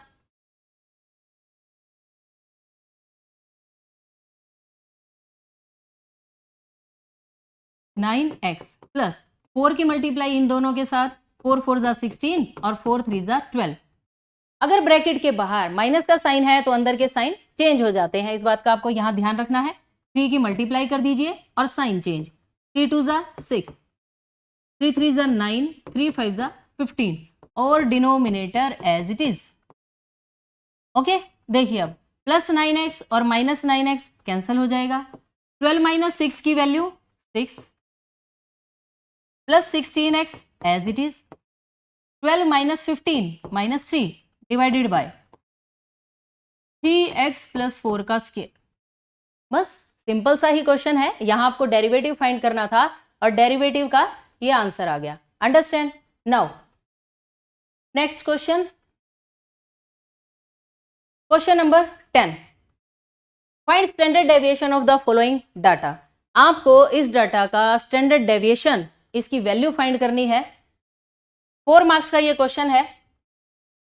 देखिए जो डाटा है वो मैंने यहां लिख दिया है, ये xi की वैल्यू, ये fi की वैल्यू। स्टैंडर्ड डेविएशन का जो फॉर्मूला होता है वो ये होता है 1/n under root n summation fi xi square minus summation fi xi whole square.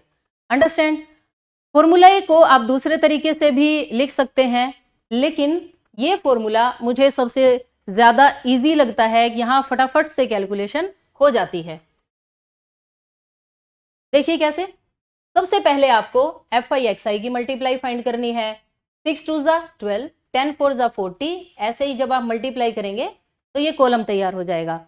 इनका सम 736 और fi का सम 40। fi के सम को कैपिटल N से डिनोट किया जाता है। ओके, नाउ xi का स्क्वायर, ये जो xi वाली टर्म है आपको इसका स्क्वायर करना है। 6 का स्क्वायर 36, 10 का स्क्वायर 100, इन सभी टर्म्स का स्क्वायर ये बन जाएगा। उसके बाद fi xi का स्क्वायर, इस कॉलम को तैयार करने के लिए इस fi की और इस xi के स्क्वायर की मल्टीप्लाई करनी है। ओके, यानी 2 इंटू 36 72, 4 इंटू 100 400। सिमिलरली ये कॉलम आप कंप्लीट कर लेंगे और इनका सम ये आ जाएगा। अंडरस्टैंड? नाउ ये फॉर्मूला लिखना है आपको, n की वैल्यू 40 लिखनी है, ये वैल्यू 15008 थी और समेशन fi xi, ये समेशन fi xi इन सब का सम 736। इन दोनों टर्म्स की मल्टीप्लाई, ये 736 का स्क्वायर, ये जैसे ही आप इन दोनों नंबर्स को सब्ट्रैक्ट करेंगे ये टर्म आ जाएगी और इस टर्म का अंडर रूट 242.12। 1/40 से जब आप इस नंबर को डिवाइड करेंगे तो स्टैंडर्ड डेविएशन की वैल्यू आएगी 6.05, विच is required answer. Okay, now question number 11। ये सेक्शन सी का लास्ट क्वेश्चन है। In class 11th 40% students study maths, 30% study biology, 10% दोनों पढ़ते हैं बोथ। बोथ वर्ड का मतलब होता है intersection. A student is selected at random, find the probability that he will be studying maths और बायोलॉजी। सबसे पहले आप मान लीजिए मैथ्स पढ़ने वाले जो स्टूडेंट्स हैं, M students who study maths, और B students who study biology. अब 40% बच्चे मैथ्स पढ़ते हैं, 40% का मतलब होता है 40/100, यानी यहां पर PM की वैल्यू है 40/100। बायोलॉजी है 30%, PB की वैल्यू 30/100 और 10% स्टूडेंट्स दोनों ही सब्जेक्ट्स पढ़ते हैं, मैथ्स भी और बायोलॉजी भी। एंड का मतलब इंटरसेक्शन होता है 10/100। हमसे पूछा गया है मैथ्स और बायोलॉजी, और का मतलब होता है union. P of M union B की वैल्यू बतानी है। सिंपल सा फॉर्मूला है PM plus PB minus M intersection B। 40/100 plus 30/100 minus 10/100। जब डिनोमिनेटर सेम होते हैं तो हम न्यूमरेटर्स को सिंप्लीफाई करते हैं। 40 + 30 70, 70 - 10 60, तो ये आ जाएगा 60/100। यानी 60% बच्चे ऐसे हैं जो मैथ्स और बायो दोनों पढ़ते हैं। आप यहां पर 60% में अगर आप इसे 0 से 0 कैंसिल करें और 1 के बाद डेसिमल लगाएंगे तो ये प्रोबेबिलिटी 0.6 आ जाएगी, 0.6। ओके, और इसी के साथ सेक्शन सी भी कंप्लीट हो गया है और अब हम बढ़ते हैं लास्ट सेक्शन की तरफ, सेक्शन डी। इसमें 6 मार्क्स वाले क्वेश्चंस हैं। सबसे पहला क्वेश्चन सेक्शन डी, देखिए, if sum of first 3 terms of a GP is 39/10, their product is 1, find common ratio and the terms. हमें आर की वैल्यू और जीपी की टर्म्स बतानी है। बिल्कुल सिंपल सा क्वेश्चन है। आपको सिर्फ एक बात पता होनी चाहिए कि जब भी 3 नंबर्स की प्रोडक्ट दे रखी हो जीपी में तो वो नंबर्स कुछ खास तरह के होते हैं, special. Let 3 numbers in GP, geometric progression के 3 नंबर्स हम लेंगे a/r, a और ar। ओके, अब हमें उनकी प्रोडक्ट क्या दे रखी है, 1। अकॉर्डिंग टू क्वेश्चन आप इनकी प्रोडक्ट को 1 के इक्वल लिख दीजिए। This is equal to 1। r से r कैंसिल हो गया, a इंटू a ये होता है a³। a³ की वैल्यू अगर 1 है तो a की वैल्यू क्या होगी, 1, क्यूब रूट ले लेंगे। अब हमारे पास a की वैल्यू तो आ गई, अब हमें क्या फाइंड करना है, r। उसके लिए दूसरी कंडीशन देखिए, सम दे रखा है 39/10, तो हम इन तीनों टर्म्स का सम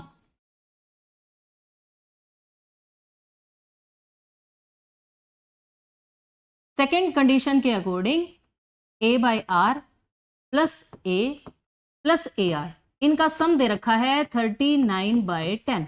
ओके, अब बताइए, पहले तो a की वैल्यू पुट कर देंगे यहां, 1/r plus 1 plus r is equal to 39/10 ऐसे। और फिर एलसीएम लीजिए, 10r, r यहां पर है, 10 नहीं है, 10 1 जा 10, इसके डिनोमिनेटर में कुछ नहीं है तो 10r पहुंच जाएगा ऊपर। यहां पर भी 10r, r into r square, 10 से 10 कैंसिल, r और 39 की मल्टीप्लाई 39r, और फिर 10r गायब। जब आप इक्वल के दोनों साइड एलसीएम लेते हैं तो एलसीएम को हटा दिया जाता है। हाँ जी, अब पहले लिखिए आप 10r स्क्वायर प्लस ये 10r प्लस 10। ओके, प्लस का 39r लेफ्ट साइड आकर माइनस 39r में चेंज हो जाएगा। ये एक क्वाड्रेटिक इक्वेशन बनने वाली है। 10r माइनस 39r क्या बनेगा, minus 29r plus 10 is equal to 0। अब हमें इस क्वाड्रेटिक इक्वेशन को r के लिए सोल्व करना है, यानी ऐसे दो नंबर ढूंढ कर लाने हैं जिनकी मल्टीप्लाई करने से 100 आए और ऐड या सब्ट्रैक्ट करने से माइनस का 29। ये बात अब कुछ भी नहीं रह गई है। 6 नंबर का सवाल है ये, नंबर फाइंड करने हैं। 100 कब होता है, 25 4 100, और दोनों अगर आप माइनस के लिख लेंगे तो 10r square minus 25r minus 4r, तो 29 भी आ जाएगा, plus 10 is equal to 0। Common क्या आएगा, 5r, क्या बचा 2r माइनस 5, यहां से क्या कॉमन आएगा, सिर्फ 2, 2 5 10, 2r minus 5 common, 5r minus 2 अगली ब्रैकेट में। अब दो नंबर की प्रोडक्ट 0 है, either first number is equal to 0 और second number is equal to 0, यानी 2r minus 5 is equal to 0 या फिर 5r minus 2 is equal to 0। Minus का 5 उधर जाकर प्लस 5 में चेंज हो जाएगा और मल्टीप्लाई वाले डिवाइड में, यानी यहां से r की वैल्यू क्या आ गई, 5/2, और यहां से आर की वैल्यू क्या आ जाएगी 2/5। अब आपके पास आर की 2 वैल्यूज आ गई, लेकिन ए की तो एक ही वैल्यू है और कितनी है वो 1। हमने नंबर्स जो माने थे उन नंबर्स में हम बारी बारी एक बार आर को 5/2 पुट करके नंबर्स फाइंड करेंगे और एक बार आर को 2/5 लेकर नंबर्स फाइंड करने हैं। ओके, तो आप लिखेंगे when r is equal to 5/2 3 numbers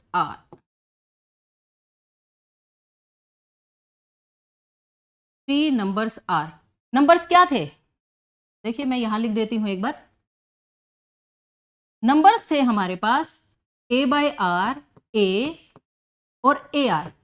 a की वैल्यू तो 1 है, r की वैल्यू 5/2 है, यहां 1 लिखा, r के प्लेस पर 5/2 लिखा, ये लिखा 1, ये लिखा 1 और r के प्लेस पर 5/2।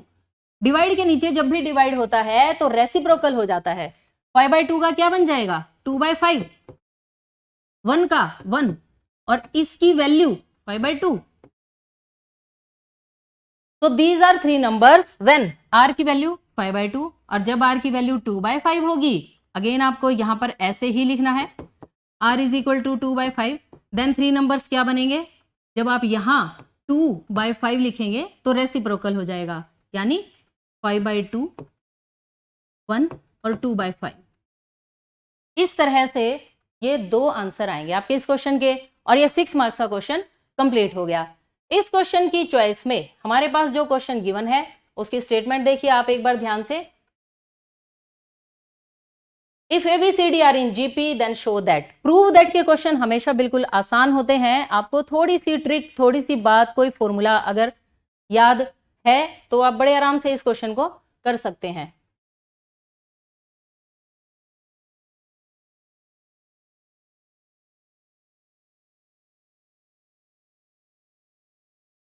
इस स्टेटमेंट में हमें इस क्वेश्चन को करने के लिए थोड़े स्पेस की रिक्वायरमेंट है। देखिए स्टेटमेंट मैं लिख देती हूं यहां, ये क्वेश्चन चॉइस में है a² + b² + c²। एक ब्रैकेट में ये, सेकंड है b² + c² + d²। इन दोनों की प्रोडक्ट आपको लानी है AB + BC + CD का होल स्क्वायर। अंडरस्टैंड। अब देखिए ABCD किस में है GP में, ABCD आर इन GP। अब ये जो फर्स्ट टर्म है ना, और GP में R क्या होता है कॉमन रेशो। ये जो फर्स्ट टर्म है इसे तो हम कुछ नहीं कहते, लेकिन B को मैं अपनी तरफ से मान लेती हूं AR। फर्स्ट टर्म है then AR then AR², then AR³ ABCD में से हमने B, C और D को ये मान लिया। फर्स्ट टर्म आपके पास A ही रहेगी। अब लेफ्ट हैंड साइड में हम क्वेश्चन करना स्टार्ट करते हैं। A² + B² + C²। A² as it is, B का स्क्वायर यानी A² R², फिर C का स्क्वायर, इसका जब आप स्क्वायर करेंगे तो क्या बनेगा A का स्क्वायर और इस स्क्वायर का 4 बन जाएगा। ये है फर्स्ट ब्रैकेट। सेकंड B का स्क्वायर, B यानी ये, प्लस C का स्क्वायर, इस टर्म का स्क्वायर करेंगे तो ये 4 बन जाएगा, और D का स्क्वायर मतलब ये AR³ का स्क्वायर करेंगे तो A² और 3 2 6 ऐसे बन जाएगा। अंडरस्टैंड। हाँ जी, अब इस ब्रैकेट में से कॉमन आएगा A², क्या बचा 1 + R² + R⁴। सिमिलरली इस ब्रैकेट में से कॉमन आएगा A² और R²। जो टर्म बचेगी हम लिख देते हैं 1 + A² तो बाहर है, R⁴ में से R⁴ बाहर चला गया तो R⁴ बच गया, A² बाहर, R⁵ में से R⁴ जब बाहर जाएगा तो R⁴ बचेगा। क्या आपको कोई खास बात दिखाई दी? दोनों ही ब्रैकेट्स सेम है और किस चीज का साइन है मल्टीप्लाई का, तो आप इन दोनों की मल्टीप्लाई करेंगे तो 1 + R² + R⁴ होल स्क्वायर लिखा जाएगा, और A² × A² A⁴ और R² एज इट इज। ये हमने लेफ्ट हैंड साइड कैलकुलेट करके रख दी। अब हम राइट हैंड साइड कैलकुलेट करेंगे। इस आंसर को मैं यहां लिख देती हूं, a⁴ r square 1 plus r square plus r की पावर 4 होल स्क्वायर। और अब हम कैलकुलेट करते हैं राइट हैंड साइड।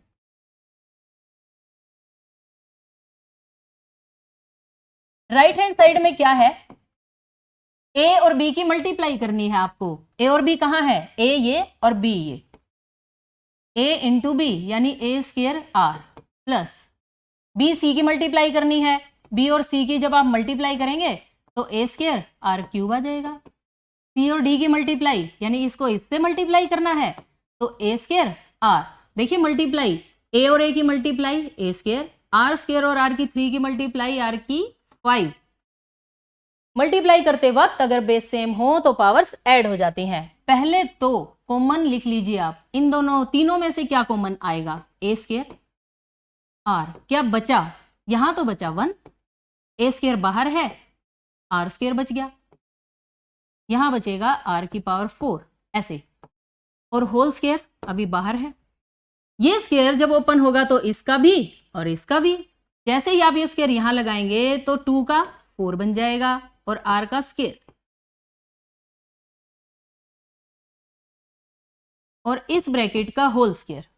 ये हमने राइट साइड को सोल्व कर लिया। अब हम चेक कर लेते हैं क्या लेफ्ट और राइट साइड क्या बिल्कुल सेम है।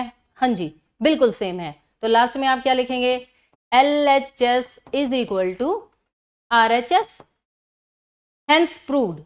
अंडरस्टैंड। और इसी के साथ चॉइस वाला ये क्वेश्चन 6 मार्क्स का फिनिश हो गया। अब आपको एग्जाम में अगर इस तरह से क्वेश्चन आ जाता है तो आपको ये देखना है कि कौन सा क्वेश्चन इजी है। मुझे तो ये वाला क्वेश्चन इजी लगता है उसके कंपैरिजन में, आगे आप देख लेना। नाउ लास्ट क्वेश्चन चॉइस वाला क्वेश्चन है और इसी के साथ ये पेपर फिनिश हो जाएगा। Find the coordinates of the foot of perpendicular from the point -1 3। ये कोई पॉइंट है -1 3, फुट ऑफ परपेंडिकुलर यानी मुझे ये पॉइंट फाइंड करना है, और इस लाइन की इक्वेशन है 3x - 4y - 10 is equal to 0। Okay, अब बहुत आसान सवाल है, बिल्कुल आसान, और मैं इसको उससे भी आसान तरीके से करवाऊंगी, ध्यान से देखना। सबसे पहले आप लिखेंगे equation of given line, given line की इक्वेशन क्या है, आप इसका नाम भी लिख सकते हैं AB। Equation of given line AB 3x - 4y - 10 is equal to 0। इस लाइन के परपेंडिकुलर जो भी लाइन होगी हम उसकी इक्वेशन डायरेक्ट लिख सकते हैं। इक्वेशन ऑफ एनी लाइन, ये परपेंडिकुलर का साइन है, परपेंडिकुलर टू AB। कैसे लिखेंगे ध्यान से देखिए, ये जो 4 है x को दे दीजिए और ये 3y को, यानी 4x 3y। ओके, और ये जो y के कोफिशिएंट का जो भी साइन है, प्लस हो तो माइनस कर देना और माइनस हो तो प्लस। ऐसे माइनस का 10 उससे आपको कुछ लेना देना नहीं, आपको अपनी तरफ से k लिखना है। ये उस लाइन की इक्वेशन है, यानी इस लाइन की इक्वेशन है ये, इस लाइन की जो इसके परपेंडिकुलर है। अब हमें यहां से सिर्फ k फाइंड करना है। आप एक बात बता दीजिए, इस लाइन पर क्या ये पॉइंट लाई करता है? यस। और कोई भी पॉइंट जब इक्वेशन पर लाई करता है तो वो उसकी इक्वेशन को जरूर से भी जरूर सेटिस्फाई करेगा। -1 3 लाइज ऑन, इसे आप फर्स्ट इक्वेशन बना दीजिए, ये second lies on equation 2।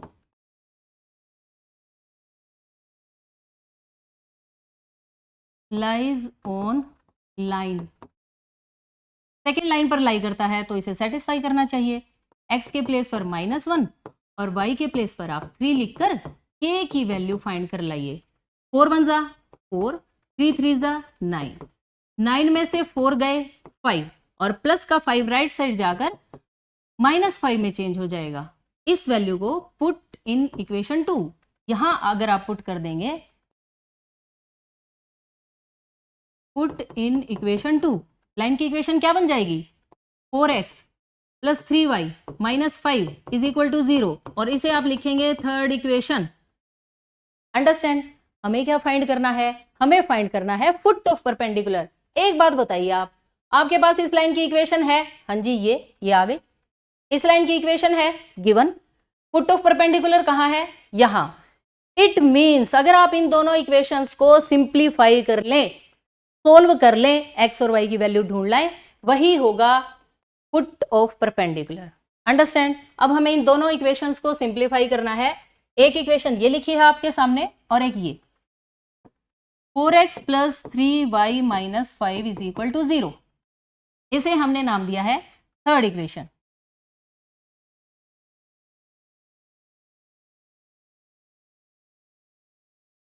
Solving equation 1 and 3। अब देखिए, इक्वेशन सोल्व करने का सबसे आसान तरीका बताती हूं मैं आपको। ये जो इक्वेशंस लिखी हैं, इन्हें आप यहां लिख लीजिए ऐसे। अभी तो 4x plus 3y minus 5 is equal to 0। अब देखिए, x अपॉन y अपॉन और 1 अपॉन, बड़े आराम से सोल्व करेंगे हम। 6 नंबर का क्वेश्चन है। x के नीचे वो टर्म लिखनी है जो x को छुपाने से आती है। -4 -10, 3 और -5। y के लिए y ही छुपा दीजिए, 3 -10 4 -5।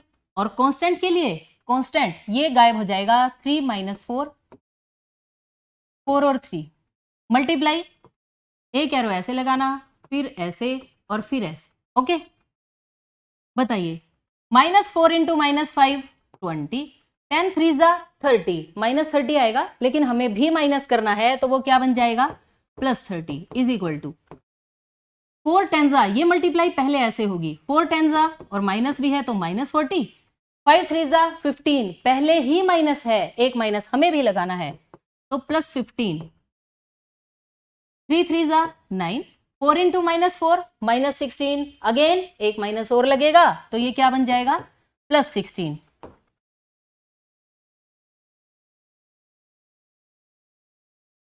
30 plus 20 50 is equal to -40 plus 15 minus का 25 और 16 प्लस 9 25। बस आ गई एक्स और वाई की वैल्यू। फुट ऑफ परपेंडिकुलर आ चुका है। फर्स्ट और लास्ट को आप इक्वेट कर दीजिए। x इज इक्वल टू 50/25, इसको और इसको इक्वेट करेंगे। y is equal to -25/25, divide वाले नंबर मल्टीप्लाई में, ये टर्म्स कैंसल, y की वैल्यू -1 और 25 2 50, यानी x की वैल्यू 2। तो फुट ऑफ परपेंडिकुलर, इसने कहा था कोऑर्डिनेट्स, लास्ट में आपकी लाइन क्या होनी चाहिए? तो coordinates of foot of perpendicular, तो coordinates of foot of perpendicular is equal to 2 -1, which is required answer. Understand? Now इस क्वेश्चन की चॉइस में जो क्वेश्चन है वो काफी इजी है इस क्वेश्चन से। देखिए कैसे। Find the equation of ellipse whose vertices are this and foci at +-4 0।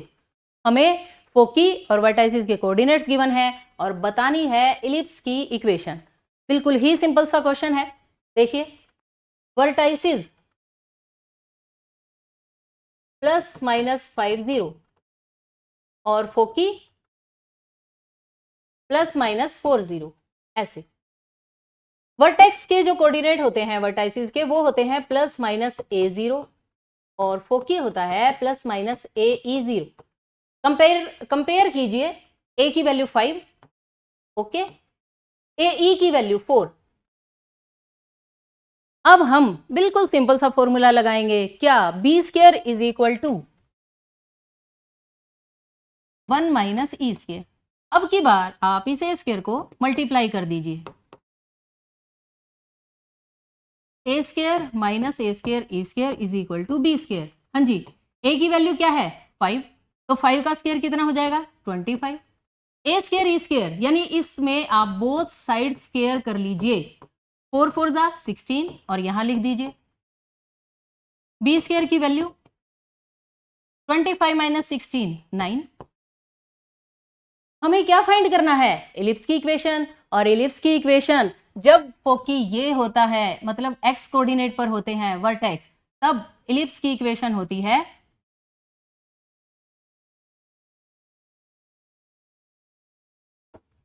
Equation of ellipse x square by a square plus y square by b square is equal to 1।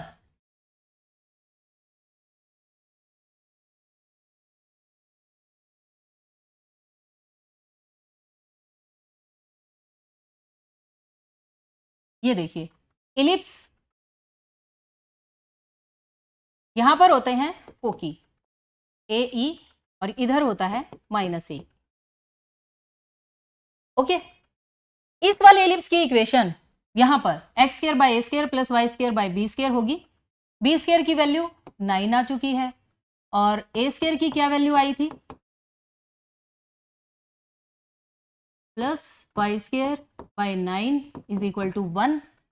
A square a की value यहां से आपने calculate की थी, ए की value 5 है तो ए का स्क्वायर क्या हो जाएगा 25। So equation of ellipse is this. और इसी के साथ आपका ये पेपर फिनिश। मुझे उम्मीद है कि आपको ये सभी क्वेश्चंस अच्छे से समझ आ गए होंगे और इन 2 क्वेश्चन की चॉइस में यही वाला क्वेश्चन ही इजी है, एलिप्स वाला क्वेश्चन ही करना, अच्छे से रूल्स याद करके ले जाना। और अगर किसी भी क्वेश्चन में कोई भी दिक्कत है तो आप मुझे कमेंट सेक्शन में ज़रूर बताएं और कल का पेपर करने के बाद आप मुझे ये ज़रूर बताना कि आपके कितने मार्क्स बनते हैं। अगर पॉसिबल हुआ तो कल के पेपर की वीडियो कल ही डल जाएगी, आप वहां से अपने आंसर्स मैच कर सकते हैं। और चैनल को सब्सक्राइब करना बिल्कुल ना भूलें ताकि नई वीडियो की नोटिफिकेशन आपके पास सबसे पहले आए। Thanks for watching, bye bye, take care.